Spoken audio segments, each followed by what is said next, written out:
अस्सलाम वालेकुम, मुझे कहते हैं मकबूल अहमद। आज हम बात करेंगे कि किस तरह हम लोग अदालत के उन फैसलों की कदर करते हैं, अदालत का उस हद तक एहतराम करते हैं जब वो फैसला हमारे हक़ में होता है, या कोई चीज़ जहाँ हमें रिलीफ मिलने की बात होती है तब तो हमारे लिए अदालत मोहतरम होती है, और जब वही अदालत हमें कोई हुक्मनामा देती है तो वो फिर हमें कंटेम्प्ट भी लग जाए तो हमें कोई असर नहीं पड़ता। आज हम बात करेंगे कि वर्कर्स वेलफेयर बोर्ड बलूचिस्तान, जिसकी चेयरमैन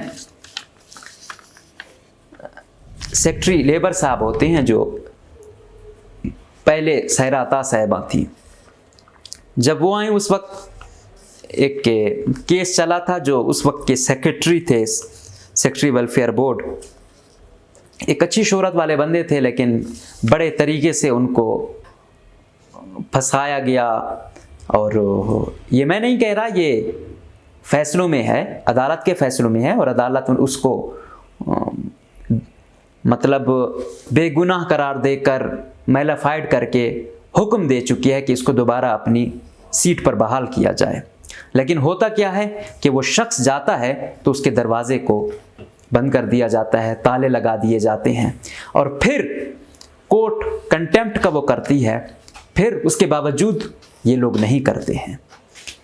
और अगर पता चले वफाक को या वज़ीर आज़म साहब को कि इस डिपार्टमेंट में क्या हो रहा है, वफाक का ये डिपार्टमेंट किस तरीके से जंगल राज बन चुका है, तो शायद वो डिपार्टमेंट ही बंद कर दे।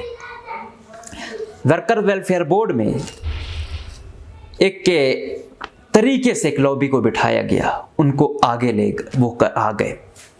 18वें स्केल को सेक्रेटरी बनाया गया, और जो सीनियर लोग थे वो इज्जत बचाने की खातिर, नए एंटी करप्शन से बचने की खातिर खुद ही साइडलाइन हो गए। अब जब सेक्रेटरी सहरा अता साहिबा का वहाँ से ट्रांसफ़र हुआ तो वो हाई कोर्ट चली गई। इसी हाई कोर्ट ने फैसला दिया था कि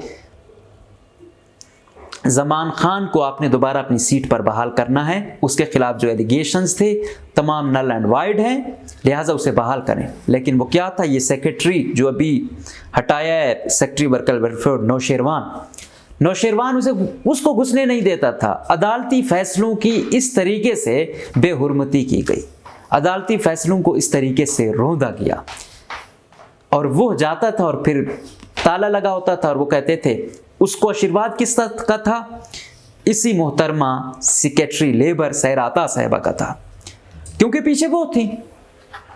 और फिर ये चीज़ सुप्रीम कोर्ट तक गई, उसने भी ऐसे ही वो कर दिया, लेकिन उसके बावजूद कंटेम्प्ट लगी, किसी को डर नहीं हुआ, कोई खौफ नहीं हुआ।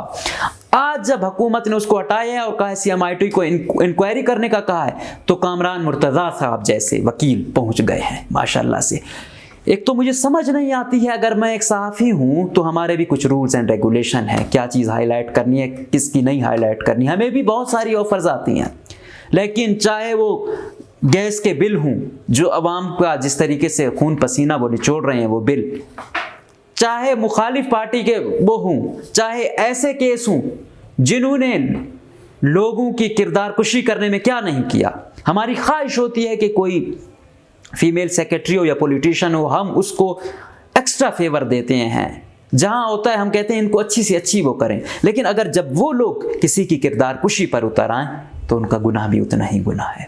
लेकिन बस यहाँ पर कोई असूल ही नहीं है। बदकिस्मती ये है जो खुद को बड़ा काबिल समझते हैं, खुद को आला इखलाकी और पता नहीं क्या क्या समझती हैं, अगर वो ऐसे ऐसे केस लेने लग जाएंगे तो फिर समझ नहीं आती। और हद तो ये हो गई कि जिन साहब पे इल्ज़ाम था सुप्रीम कोर्ट में, उनके वकील ये थे, अब इस तरफ से भी वकील ये हैं। सुभान अल्लाह भाई, हद होती है। हम हैरान होते हैं कि ये क्या है। एक ही वक्त में हुसैन से भी यारी और यजीद को भी सलाम। जस्टिस हाशिम साहब ने उसको सर्विस ट्रिब्यूनल भेज दिया है, जहाँ पर नागी साहब बड़े हैं। अब मोहतरमा खुद लॉ की टीचर रह चुकी हैं, LLM किया हुआ है। पिछली दफ़ा इनका ट्रांसफ़र था, ऐसा वो हुआ कि इनके साथ ज़्यादती हो रही है, सबसे पहले आगे हम थे। लेकिन जब हम देखें कि अंधेर नगरी चौपट राज बना दिया था सेक्रेटरी साहिबा और पिछले मिनिस्टर ने, तो फिर वहाँ क्या कहा जाए। हम इस वजह से बस तमाम चीज़ों पर पर्दा डालें कि वो खातून है, क्या उसको ये हक मिल जाता है कि वो किसी की पगड़ी उछालें, वो कोई भी कुछ भी कर दें, वो रूल्स कोर्ट सबको बाला ताक रखें? हद है वैसे। लेकिन मैं उम्मीद करूंगा कि तमाम चीज़ों को CMIT के सबूर साहब हैं, उनका एक नाम है कि वो हर चीज़ को मेरिट पर देखते हैं। ये अच्छी इंक्वायरी करेंगे, पता चलेगा झूठा कौन है और सच्चा कौन है। और हम सर्विस ट्राइब्यूनल वालों से भी यही अपील करेंगे कि तमाम चीज़ें इंक्वायरी तक पेंडिंग रखें, इंक्वायरी के बाद ही फैसला करें सच्चा कौन है और झूठा कौन है। और जो सेक्रेटरी गलत करता है उसके खिलाफ सख्त से सख्त एक्शन लिया जाए। ये बड़ा अच्छा हुकूमत का फैसला था कि उन्होंने इंक्वायरी भी इनिशिएटिव करवाई है और ट्रांसफ़र भी किया है। और ये ट्रस्ट जो कैंसिल हुआ है, लोग उम्मीदवार बेचारे बड़े जलील भी हो रहे थे। लेकिन ये याद रखा जाए कि 18वें स्केल के टेस्ट कैसे 18वें ग्रेड का सेक्रेटरी वो कर रहा है, क्या उसका कैलिपर है। तो काइंडली ये किसी मुअतबर इदारे से, कोई कमीशन वगैरह के थ्रू किसी और मुअतबर इदारे से करवाएं। उम्मीदवार जो आए मेरिट पर है। जब ऐसे लोग ऊपर होंगे तो फिर वहाँ तो मेरिट पामाल ही होगा, क्योंकि ये खुद सबसे ज़्यादा मेरिट को पामाल करने के रवादार रहे हैं। तो हम उम्मीद करेंगे कि सख्त से सख्त एक्शन लिया जाएगा और इस तबाहाल डिपार्टमेंट को दोबारा अपने पांव पर खड़ा किया जाएगा। और जो करप्ट लॉबी है उनके खिलाफ सख्त से सख्त एक्शन लिया जाएगा और जिसने बर्बाद किया है उसको इबरत का निशान बना जाएगा। इजाज़त दीजिए साहब, अल्लाह हाफिज़।